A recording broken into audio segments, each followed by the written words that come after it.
hari ini presiden kemana, hari ini presiden misalnya hari ini kan presiden, ini kan hari Senin nih, presiden panen raya misalnya di Majalengka. Itu informasinya dari BPMI atau dari sekretaris kabinet. Ya kalau nggak deputi BPMI, kalau nggak dari sekretaris kabinet. Karena kegiatan harian presiden ada di mereka. Ini yang mungkin banyak orang yang bilang, oh kok presiden ke Malaysia misalnya, kok nggak dikabarkan oleh PCO?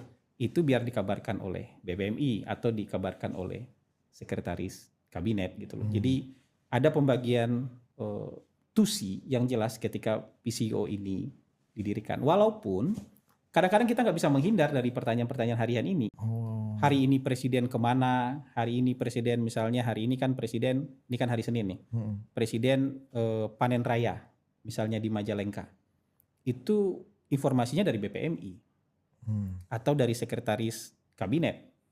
Ya kalau nggak deputi BPMI, kalau nggak dari sekretaris kabinet. Karena kegiatan harian presiden ada di mereka. Ini yang mungkin banyak orang yang bilang, oh kok presiden ke Malaysia misalnya, kok nggak dikabarkan oleh PCO? Itu biar dikabarkan oleh BPMI atau dikabarkan oleh sekretaris kabinet gitu loh. Jadi ada pembagian tusi yang jelas ketika PCO ini didirikan. Walaupun kadang-kadang kita nggak bisa menghindar dari pertanyaan-pertanyaan harian ini. Iya. Ini ada Guntur Romli juga nih Bang. Oh ya, Guntur Romli. Ya, evaluasi kabinet saya kira presiden bisa menyimak survei opini publik penilaian kualitatif terhadap kabinetnya yang dianggap oleh publik tidak mampu menerjemahkan program presiden tapi malah membuat blunder gitu. Survei opini publik itu penilaian kualitatif. Iya, menurut Guntur Romli gitu tadi. Oh gitu ya.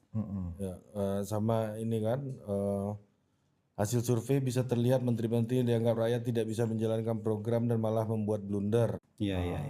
Ini ada Guntur Romli juga nih Bang. Oh ya, Guntur Romli. Ya, evaluasi kabinet saya kira presiden bisa menyimak survei opini publik penilaian kualitatif terhadap kabinetnya yang dianggap oleh publik tidak mampu menerjemahkan